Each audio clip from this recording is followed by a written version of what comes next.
Your cash is completely worthless. And in this ever changing and chaotic and entropic world, you're constantly asking yourself, how do I secure my assets? How do I find a way to secure my future in this world that is crazy with so many twists and turns, especially with our currency right now, with inflation, many other aspects? People are very concerned. And one of the biggest alternatives, Bitcoin, could be used as a weapon against you. Now, to figure out what we can do to secure our future, I'm here with Gabe from pathfindercrypto.com. He's founder and CEO of that website. Very, very skilled in this field, and he has a lot of information to share with us here on Pathfinder show, on the Pathfinder show here. So I'm very interested in hearing what he has to say. My name is Rick, and we'll just get into it here. So just starting off the cuff here, Gabe, just to give maybe some base level knowledge and go into what cryptocurrency is for maybe some of the people here that don't exactly know what it is, but are maybe interested in getting into it. Yeah, man. Appreciate being here, Ricky. It's always good to see you and talk about these things. So, one thing that we're seeing, especially now more than ever, is inflation. So, one thing I always tell a lot of my clients is that if you're holding cash, you're an automatic loser. Every year, you're losing between 2 to 10% of your cash. So, just think of it as like holding a stock that's just going down every single year in value by like significant amounts.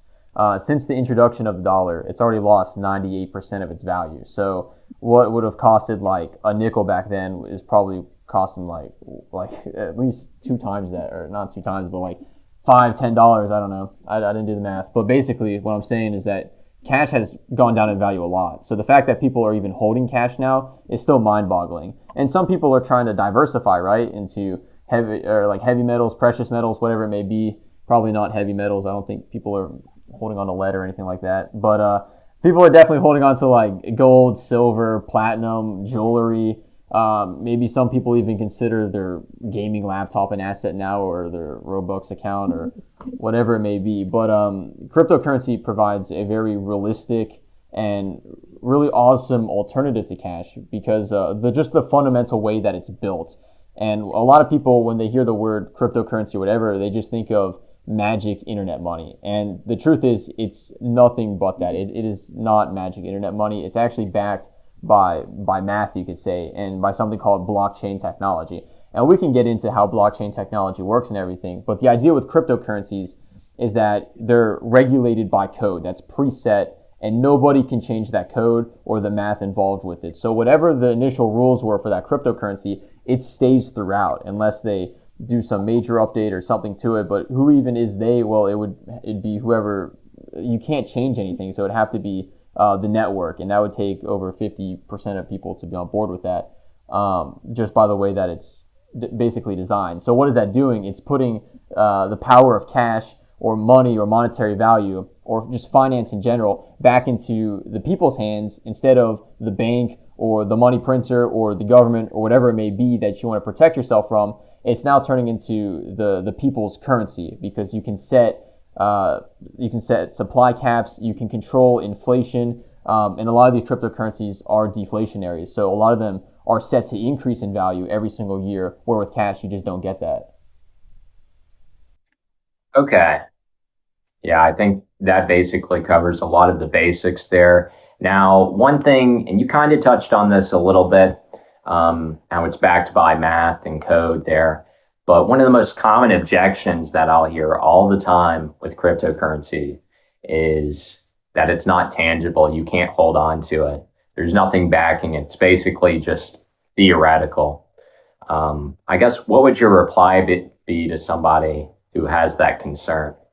I mean, people like touching a lot of things, right? But like, for example, if you play video games, I mean, you can't physically have your video game. Those Robux you just bought on Roblox, you can't physically touch that, but people still value it the same, like it's some kind of currency. those CS:GO skins that you got that have some kind of monetary value behind it. I mean, people still gave that value, and I'm sure a lot of you guys who distrust cryptocurrencies are valuing that CS:GO skin at $50 still. Just because you can't touch it, maybe if you believe in God or anything like that, just because you can't physically touch it or whatever, doesn't mean it doesn't have a value.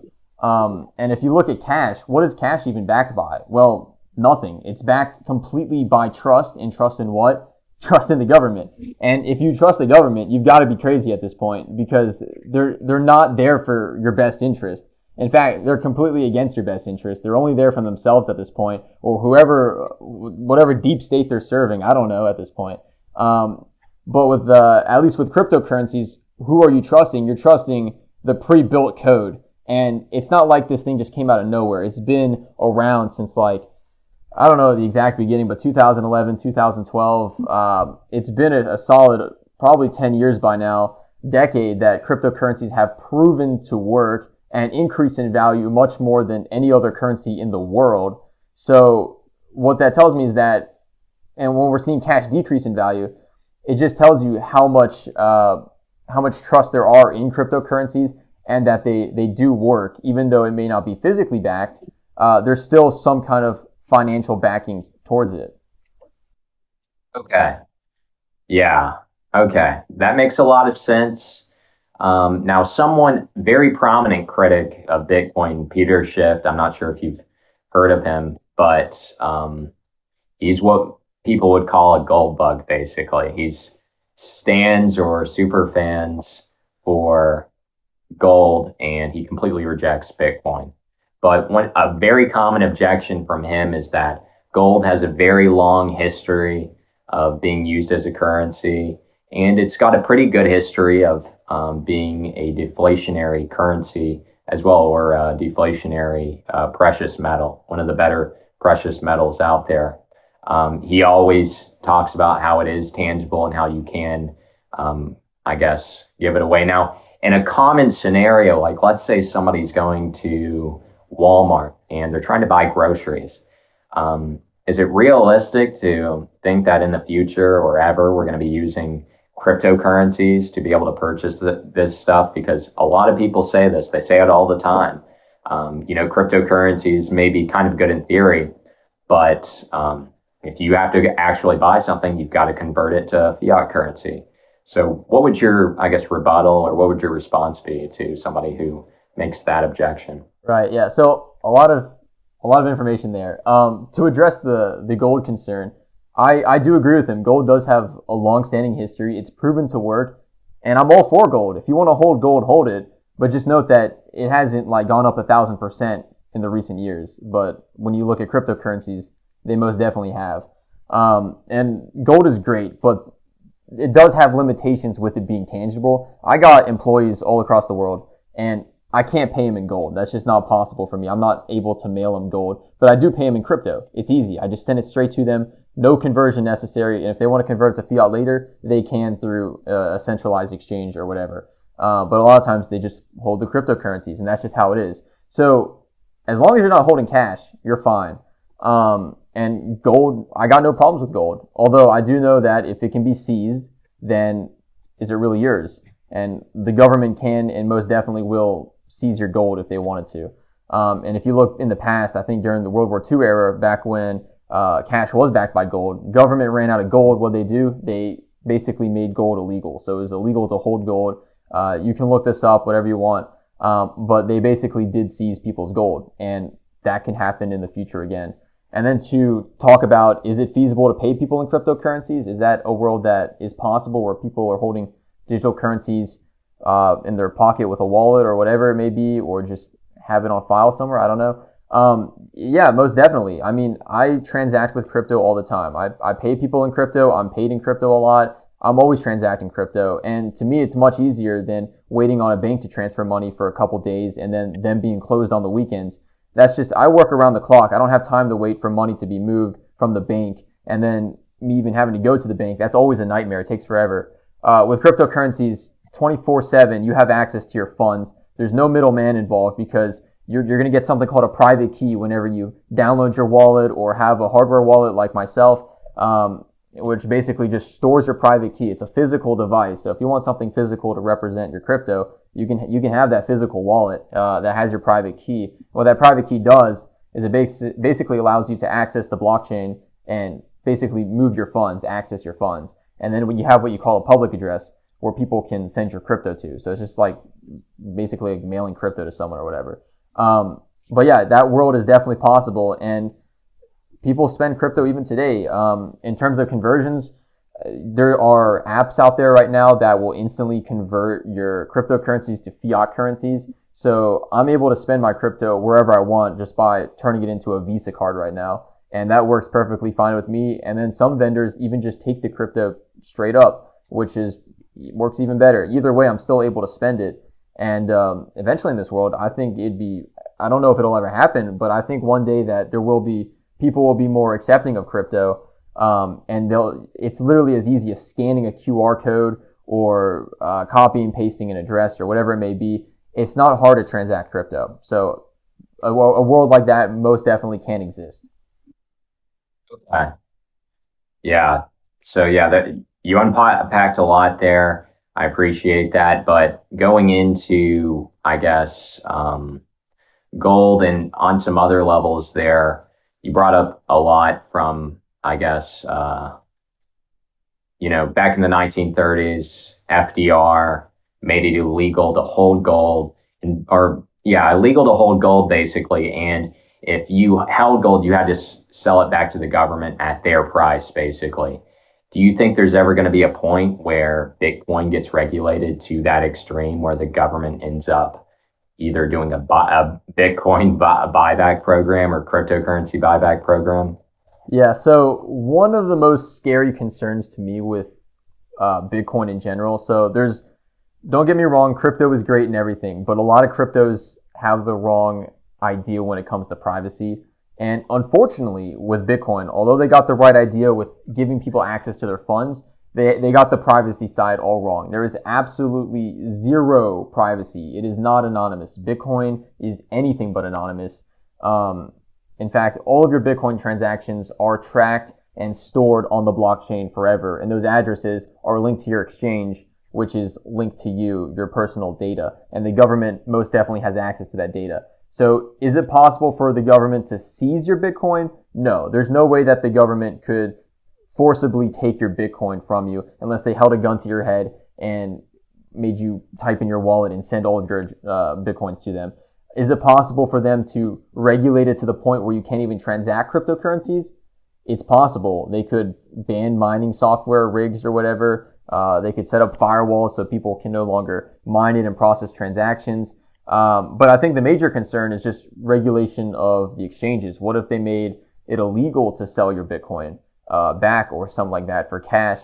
Or if they just block transactions by, like, I don't know, jailing miners or something, or I don't know, like if they have your public address and it's linked to you, your funds could get frozen in your wallet. So Bitcoin can be dangerous in that sense. And that's why I'm an advocate for privacy coins. I mean, you can see in the top left here, we have Zcash up here, which is my number one go-to for privacy, because with Zcash, you can send fully shielded transactions to where nobody can see how much you sent, where it came from, or where it's going, assuming you use a fully shielded address. So when you have a fully anonymous coin like that, then there is not even an ounce of concern of censorship when it comes to money. But with Bitcoin, where all of your transactions are tracked and saved forever, there is that concern. And that's personally why I'm not in Bitcoin. And it's up to you if you want to get involved with Bitcoin. But I think Bitcoin is possibly a trap, and it can very easily be weaponized against you. And that's why I think you should start looking into privacy coins. Yeah, now that makes a lot of sense. I guess going back to just cryptocurrencies and going into Bitcoin a little bit more, we'll get back into the privacy coins as well, because I really want to discuss that, and that sounds very interesting. But with Bitcoin, is it a concern at all that, because another thing, this comes from more of the crypto sphere, you you may share this concern, I guess, but do you think it's concerning we don't know who created Bitcoin? And also the fact that, one of the good parts about it is also one of the worst parts, and the fact that it's a ledger, it tracks your IP address. Do you think it's easier to get caught using Bitcoin for illicit activities than fiat currency? Oh, absolutely. If you use Bitcoin, we can curse on here, right? You're fucked. I mean, they can track that. They have something called chain analysis. People don't even have to manually look at this stuff anymore. They have computers which automatically track all of this. And if I'm telling you right now, if you use your Bitcoin to buy whatever it is the government doesn't want you to buy from anywhere on the internet, they will use that as evidence against you in court. Like they will know you did that, because they're gonna. I mean, Bitcoin. The history of the Bitcoin is tracked and saved. Like every single Bitcoin, you could track a Bitcoin back from when it was originally mined or created. So from creation, that Bitcoin is tracked from everyone who ever owned it. And people just think that just because it's a public address, which is just a string of numbers and letters, that it doesn't reveal any of their information. But think about where you got that Bitcoin from. You went from an exchange which takes KYC information. You gave them your name. You gave them your address. You gave them a lot of times you give them your photo of your face. And you give them your social security number, your birthday. You give them literally anything the government would ever need to know to find and track you down. And they have that. If you have the mobile app on your phone, they have your IP address. Even on the computer, they have your IP address. They can use that to, they can triangulate your phone. They can find you whatever they need to. So when you get that Bitcoin from the exchange, it's tracked. Your information is now linked to that public address. So if you plan on using Bitcoin for illegal stuff and the government wants to take you out, they most definitely will. And that's, honest to God, why you need to use privacy coins instead of Bitcoin. Right now, people are just buying into Bitcoin, not even for the fact that it's like crypto. Like they don't even care about the crypto aspect of it anymore. To them, it's just an investment to get more cash. But maybe the whole idea is that we're trying to get away from cash at this point. And we're trying to get financial privacy. We're trying to take the power away from the banks and the government and put it back into people's hands. And when you're buying Bitcoin, you're not necessarily doing that, because no one's really using Bitcoin for what it was intended to be. And then with Zcash, there's so many great things about it, and maybe we'll talk about that later. But yeah. Okay. Yeah, really appreciate that explanation there for just what it is. I also want to make it abundantly clear I do not endorse using any currency for any illicit activities. But yeah, well, I think it's just an excellent point to make that basically Bitcoin, for some reason, of course, you have your opinions on Bitcoin, as you mentioned earlier, that it's not private, but Bitcoin is very public, and people kind of have this image, like almost like a guttural reaction whenever you say Bitcoin. The first thing that comes to mind, or one of the first thing that comes to mind, is that it's basically like the shady coin that, crazy people, either you're crazy if you use it, or you're doing something highly illegal. It's like they think it's a way to basically either funnel money or try to clean or wash money, basically, or laundering money. So I just wanted to completely put that to rest, because it really doesn't make any sense, especially with how Bitcoin is set up there. But getting back into the privacy coin side of things, and yeah, we have Zcash right above us here, which is, I guess, kind of a favorite here, on the Pathfinders podcast here. So how about you just give like a brief explanation? What do they use to monitor the system, make sure that the entire system is still has its integrity, I guess, because Bitcoin has its own system of how it develops cryptocurrency, or how miners basically mine it. So just give some of the basics on how Zcash works, and specifically maybe some positives, and if you have anything negative about it as well, we can get into that as well. Right. So yeah, I just want to go ahead and say I'm in no way affiliated with Zcash. It's just a coin that I like.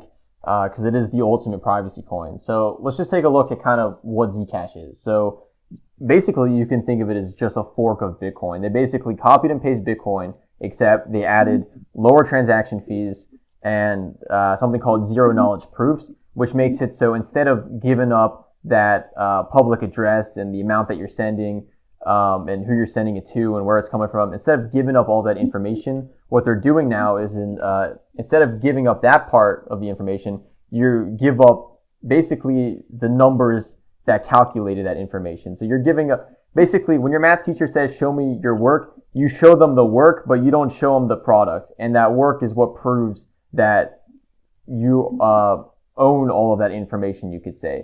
That way, none of your personal data is leaked. And they do all this through zero knowledge proofs. I have a great article on the website, pathfindercrypto.com. If you want to read more about zero knowledge proofs and cryptography, it breaks it down way better than I ever could. But basically what it allows you to do is have full anonymity using Zcash if you're using fully shielded addresses. And when you look at the tokenomics of Zcash, which is basically how the coin is set up, it's pretty much exactly the same to Bitcoin. You have 21 million coins that could ever exist. That's your max supply. And then once 21 million coins are reached, there will never be any more Zcash. And in fact, it'll turn deflationary at that point because people lose cryptocurrencies all the time. Cryptocurrencies get hacked out all the time. So the amount that will be publicly available will always decrease. And assuming that demand stays the same, which it probably will at least stay the same, if not increase. In fact, it's increasing every year at this point because of the great privacy that it offers. The value goes up. So if you like Bitcoin, it really doesn't make sense to me that people would favor Bitcoin over Zcash. Now, there is one negative thing with Zcash. So with Bitcoin, we have anonymous founders, which is great because there's no bias. There's nothing to tie towards. There's no one to maybe you have to trust. Maybe you have to trust this guy or not. It was made and people use it, and no one has to worry about what he's posting on Twitter or him getting canceled, whatever it may be. With Zcash, we have public founders, and it's a company, and companies need money to function. So with Zcash, there is you can call it a 20% dev tax, but if you think about it, all coins have some kind of tax. Whether you're paying the miners or the company, whatever it may be, there's always some kind of tax involved. And in the case of Zcash, it's 20% of all miner fees, or of all mine Zcash or whatever. It goes to the founders of Zcash, basically the company. And what they use that money for is to further develop Zcash. It's not like it's their lunch money or anything like that. It goes to further developing Zcash and projects built on Zcash to basically make it a better coin for us, and not like the government where you're paying taxes 30, 50% a year or more, and they use the money for themselves, for corruption, for bribery, whatever it may be. So to me, it's a good price to pay. And nothing's free in the world, right? So someone has to get paid somewhere along the way. So that's the one negative with Zcash. You can think of it like that. But how does that tax affect you? Well, if you're not mining Zcash, it really doesn't affect you. You just get to use Zcash for what it is. And it works great as a peer-to-peer currency. It's actually set up to be peer-to-peer. And the reason it's called Zcash is because it functions like cash, right? There's a good term to use here. It's basically, I think, called non-fungible. No, it is fungible, my bad. Bitcoin is non-fungible, meaning that each Bitcoin is pretty much differently, because the way that Bitcoin's tracked, each Bitcoin has a history. Each Bitcoin is basically fundamentally different from each other. With Zcash, it's fungible, meaning one Zcash is worth one Zcash to anyone else. So an exchange basically could not deny you that Zcash because it was used in some transaction or whatever. All Zcashes are basically the same, if that makes sense. So in that way, it functions similar to cash, where $1 to me is worth $1 to you. With Bitcoin, you can't say that. With Zcash, you can. So, and it also has much lower transaction fees than Bitcoin. Like, we're talking pennies, whereas Bitcoin can cost anywhere up to $10, which is just, it doesn't work for the financial world. Yeah. So yeah, that's very interesting as well. I'm sure a lot of people aren't even aware that Zcash exists. Now, one thing, I guess, getting into Zcash again. You've mentioned a couple of terms.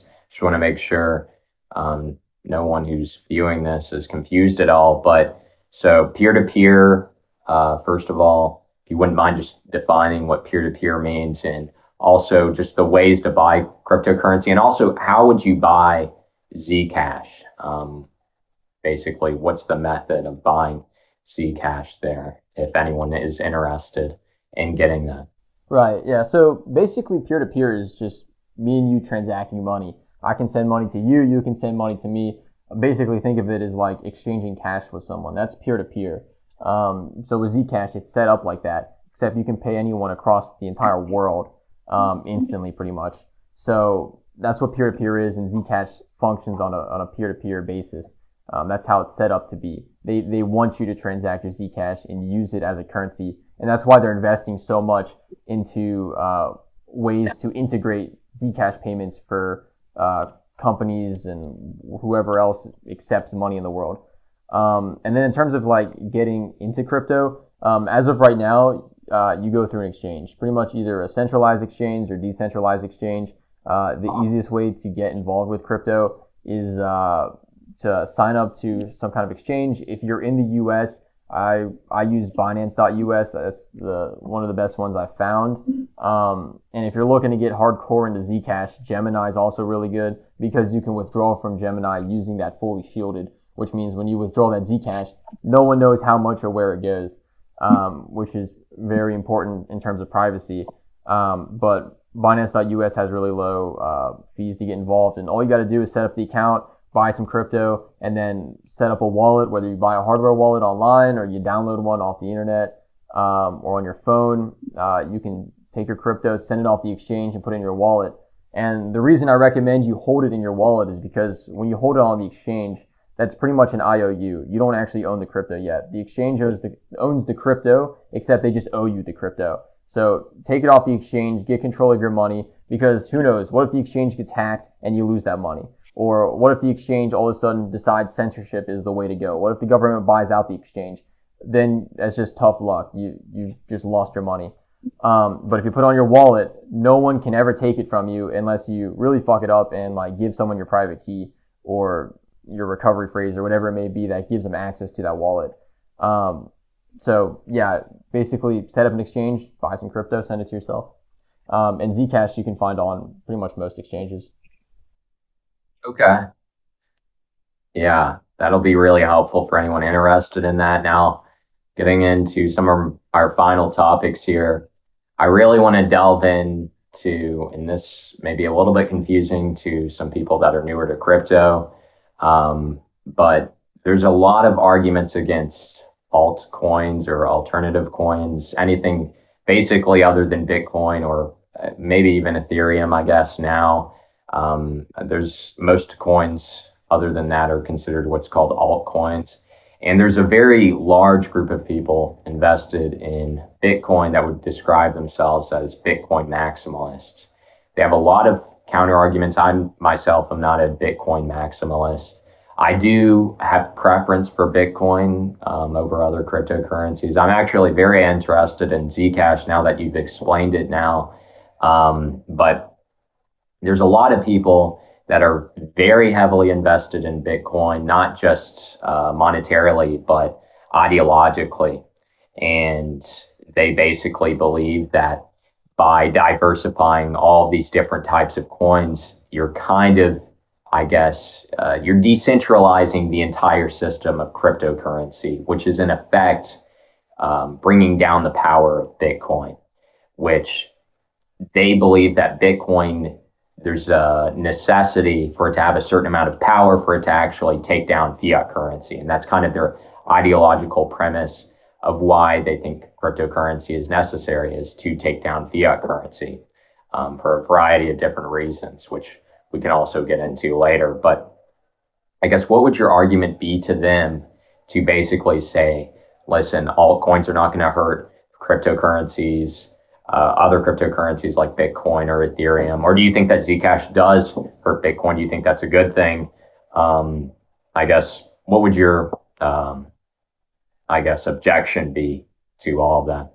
So yeah, I mean, just because it's first doesn't mean it's the best. And Bitcoin was first. It had the right idea, but it doesn't mean it's the best. And there's always going to be new cryptocurrencies that try to expand on Bitcoin and make it better. And I think it's a good thing. Diversification is key. If you put all your eggs in one basket, you're just going to get screwed over in the end. And that's why, I'm not saying put all your money into Zcash or crypto, whatever it is. You have to diversify because things do fail. That happens. So for those Bitcoin maximalists, if they believe in Bitcoin, that's great.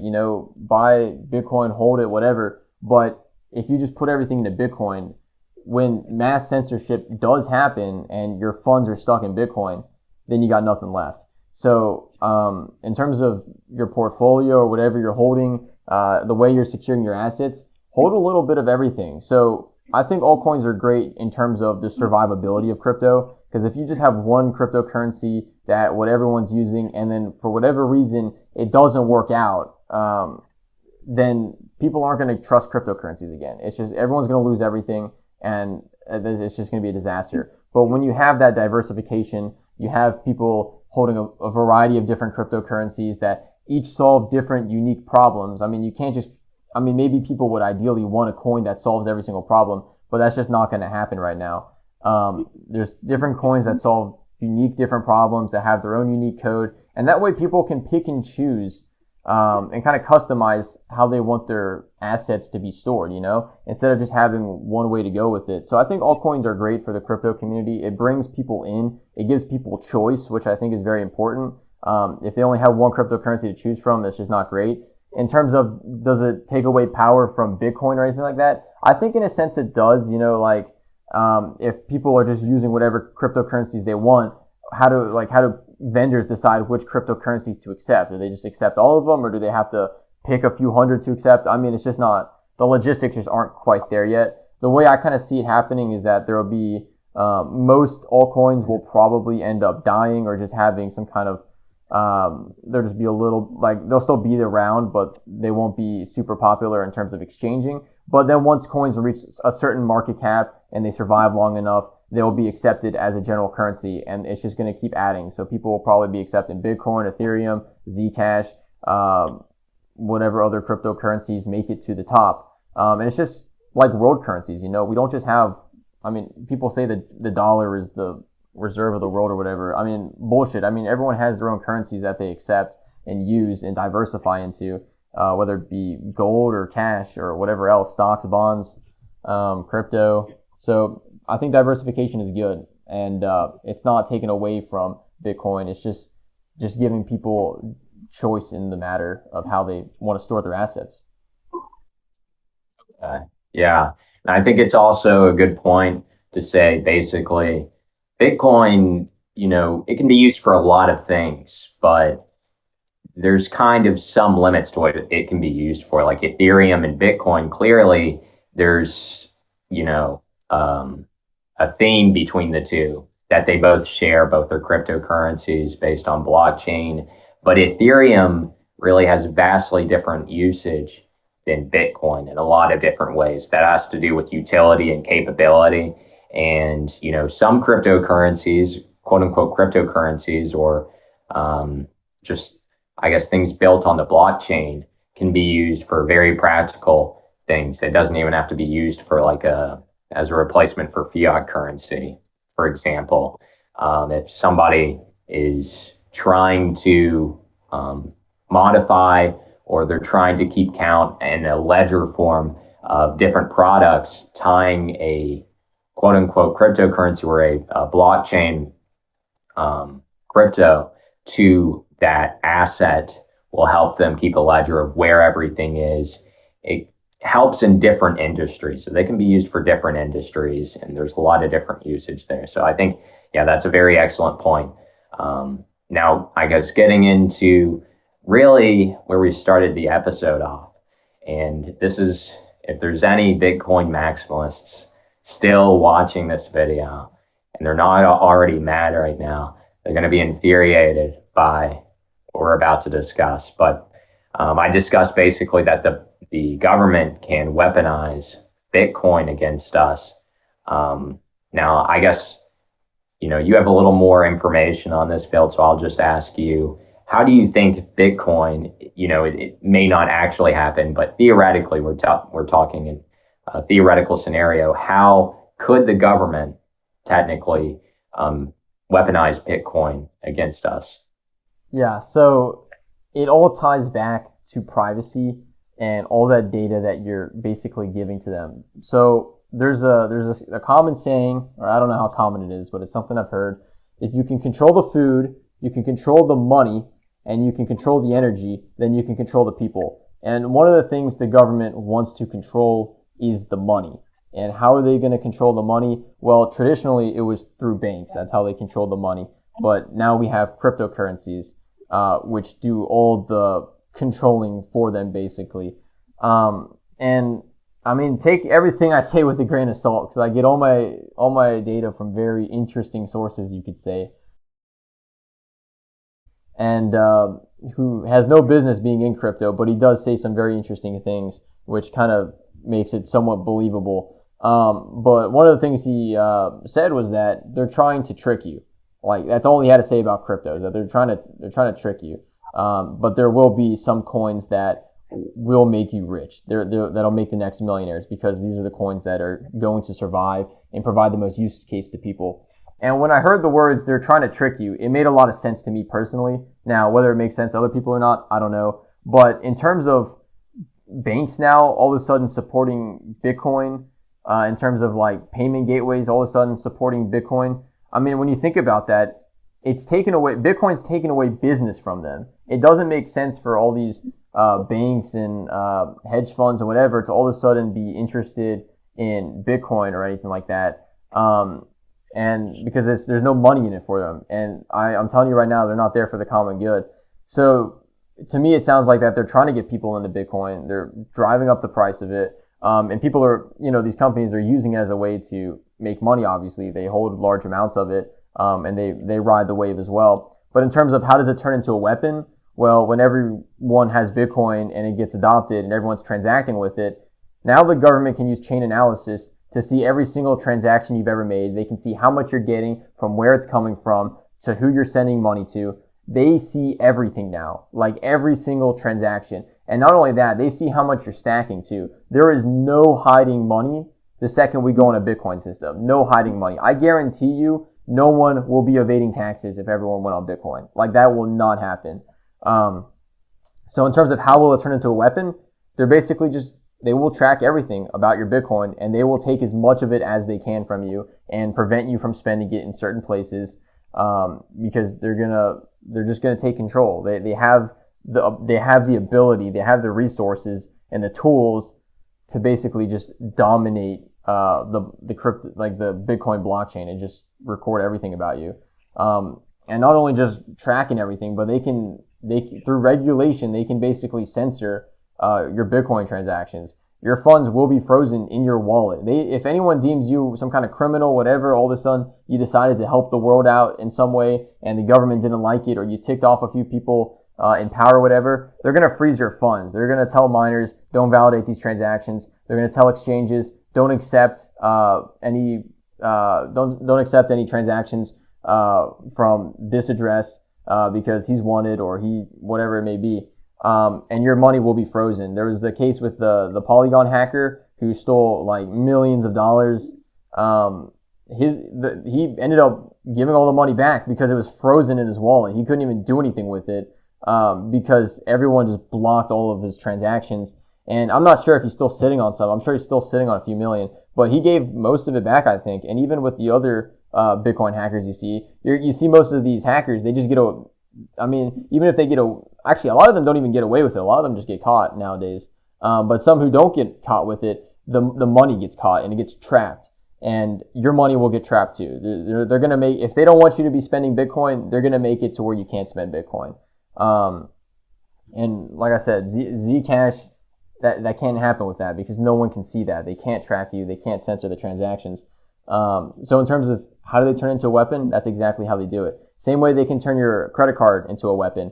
They just decline the card. Have you ever tried going above the spend limit on your credit card? What happens? You can't spend it anymore. What if there's a social credit system that gets introduced, and because you, I don't know, did something illegal, quote unquote, now you can't spend money, or now you can't get that welfare check that you needed because your social credit score is too low or whatever. You know what I'm saying? It's kind of like they're going to have so much control over you just by tracking everything you do and by being able to actually like actively censor you. And then they just hold your money hostage. If you want your money, if you want your food, if you want your energy, then you listen to these rules. That's the world we're moving into, and that's not the world I want. So that's why I, hold some good stacks in privacy coins. And I think one of the reasons Zcash, if you ever look at the price of Zcash, its price has been suppressed so much over the years, and I just don't think that's natural. I think that maybe there's large powers out there who are constantly dumping the price of it, whatever it may be. It's possible. And then also there is another privacy coin out there called Monero, and Monero is what's really considered to be the privacy coin. Like everyone who hears Monero, they automatically think of shady business. But I didn't talk much about Monero yet, but you heard it from me. Monero is cracked. Like Monero can be tracked.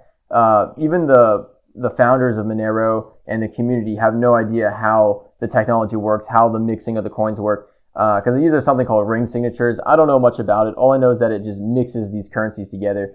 But because computers are super powerful, they can still track Monero, and there are companies dedicated to tracking Monero transactions. So if you think you're being private by holding Monero, you're not. I guarantee you the IRS is watching every single thing you do on Monero, and specifically Monero, because they know that you're trying to use it for anonymous activities or whatever it may be. But with Zcash, from my sources, what I've heard, and just the math behind it, it all checks out. As far as I'm concerned, Zcash is fully anonymous if you're using fully shielded addresses. And it's also interesting because you're going to see a lot of news sources tell you that Zcash is not anonymous and that 99 or 98% of transactions can be tracked. It can't. It really can't. And the reason that data is all skewed up is because they're looking at the transparent addresses. So with Zcash right now, you get a choice. You can either send private transactions or transparent transactions for like auditing purposes or whatever. And most people right now use transparent addresses for whatever reason. But anyways, those news sources, they're lying to you, and it's probably because they don't want you to use Zcash. They want to control your money. They want to control you basically. So why give it to them? Don't just give it to them. Protect your data, protect your privacy, protect your money. And if you don't, you're going to lose it all. It's going to happen to you. And if not you, it's going to happen to your kids. So start thinking. Yeah. No, I'm really glad you brought all that up, especially with locking bank accounts down. I actually know of someone, a political dissident. He went to the January 6th, I'll just say, incident, but he never went into the Capitol, never did anything illicit. He was just outside of the Capitol building, and the FBI had completely frozen his bank accounts after he said that basically somebody sent him a large portion of cryptocurrency. I don't believe that the cryptocurrency he actually got was founded on zero knowledge or what you're talking about. I don't think it was Monero either, but yeah, I'm glad you brought up Monero because commonly people will say that is the best alternative for a privacy coin. Now, I've never really heard any objections until now with you bringing that up, that it's actually not as secure as it purports to be. There's a lot of people using Monero. How is it every single one of these people sees or doesn't see through this if it is not a private coin? Because personally, and I've not done a ton of research on Monero. I don't know the entire logistics of it, obviously, but seems to be the best coin or best alternative into trying to conserve your assets in a way that's anonymous. But you're saying basically that the zero knowledge rule that is used with Zcash is a lot more effective at anonymity. How I know you said you don't really understand the ring transactions there, but I guess really, why do you think that people are unable to see through what you kind of describe as a mirage of anonymity with Monero? Right. So with Monero, I don't understand the ring signatures, whatever that is. The founders don't understand the technology behind it. and the community doesn't understand the technology behind it. There's just this underlying belief that it's private. And when it comes to your finances, there's no room for errors. There's no room for belief that it works. You don't just believe that it works. There has to be, especially with cryptocurrencies, math that backs it up. The cryptographic algorithms, they have to check out. They have to be tested. And with Monero, you don't see that. If you look up how Monero works, they don't know exactly how it works. They can tell you how it theoretically works. They can tell you how the technology works, but it hasn't been back tested. There's no solid proof that it works.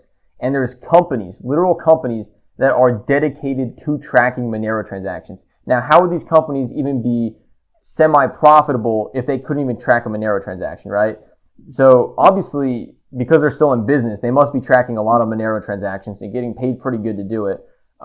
So the community is just, I hate to say it, but they're just lying to themselves at this point if they think that Monero really does work. And, like I say, it's okay to diversify. Maybe hold a little bit of Monero. Maybe it does work, right? But there's just no solid evidence that it does. And it just goes down to, like, you could say even groupthink or whatever. People just don't want to believe what could be the worst. They want to believe the best. And the best case scenario is that Monero works out. And one of the reasons they like it over Zcash is because it's shielded by default. I can't even say shielded because it's not shielded, but it's quote unquote private by default. Meaning you don't have to send a shielded transaction or anything like that. It's just all fungible. But it's just the way Monero does it really is just by mixing coins up. And you can do the same thing with Bitcoin. You can go to a coin mixer and send your coin through a variety of addresses and hope they lose it. But computers are smart. They will track it through every single mixing process you put it through, and they will track that Monero, especially when money's involved. So the community needs to start looking at zero knowledge proofs. With Zcash, it was actually founded by real cryptographers, people who actually know what they're doing. It wasn't founded by a bunch of amateurs. And the zero knowledge proofs check out. The math checks out behind it. It's a really revolutionary technology that's just not being used like it should be right now. And going back to what the psychic was telling me, who doesn't even know what Monero or Zcash is, they're trying to trick you. Maybe they want you to think that Monero is that anonymous coin that you can be using so that they can track you. You don't see any governments bashing Zcash right now. It's listed on pretty much every exchange.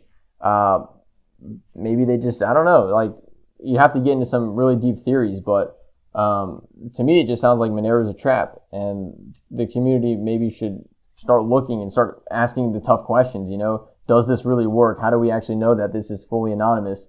Because we know that with Zcash it really is, because it doesn't actually leak any data. If you go to any Zcash block explorer and you try looking at those private transactions, you're not going to get any data from it. You can't actually, it doesn't show you anything because it doesn't expose it. You can't even see it. And I haven't actually looked at a Monero transaction, but that's something I probably want to look into. But because there's question and doubt and uncertainty with Monero transactions, it's just not a safe place to put your money, because you shouldn't have to ask questions. You should just know it works. And that's what makes crypto work, because you have to trust the code. And if there's any doubt in the code, that's just really risky. Okay. Yeah. Well, yeah, I think that's a very interesting topic, and I think that's going to be what we close off on today. We've really just scratched the surface of all of this. So, and this is really just the first episode. So, I want to encourage everybody to come back and continue watching, because there's so many other topics. And if you have any other questions, of course, feel free to shoot those over to us. We have an official email for questions or anything like that, and which will be down in the description here, or you can just put them in the YouTube comment section if you'd like to do that, and we can discuss that in the next video there. But yeah, that's basically what we've got here at Pathfinders here. Now, if you want to, you can go ahead and you got any more plugs there, Gabe? Of course, follow me at Appalachian King on Twitter. That's spelled Appalachin, and that's King, as in Kang. Do you have any plugs for yourself, Gabe, that you'd like to leave here? Yeah, I mean, if you guys are interested in learning more about cryptos, seeing my side of things, getting the crypto news that's actually legit, and learning how to hedge against the dollar so that you can up your crypto portfolio and actually earn some passive income with your cryptocurrencies, like crazy rates that a bank would never give you. We're talking hundreds, if not thousands of percent. Then definitely go check out my website, pathfindercrypto.com. We have a private community where we together grow a lot of money, build a lot of wealth, secure our assets, hedge against the dollar. And then there's also a bunch of learning materials there for you guys who maybe don't know how to get into cryptocurrencies. If you're looking to get started in figuring out how to buy cryptocurrencies, secure them how you should secure them so that your funds are completely safe, learning which coins to pick out and buy, how to know when to buy, when to sell, and overall how to grow your wealth with cryptocurrencies, then go ahead and check out pathfindercrypto.com, and I'll be there waiting for you. So hope to see you there. Okay, well, just want to say one more time, thank you for watching the Pathfinders podcast here. I'm your host, Rick, and I'm here with Gabe, and we thank you for watching the show. So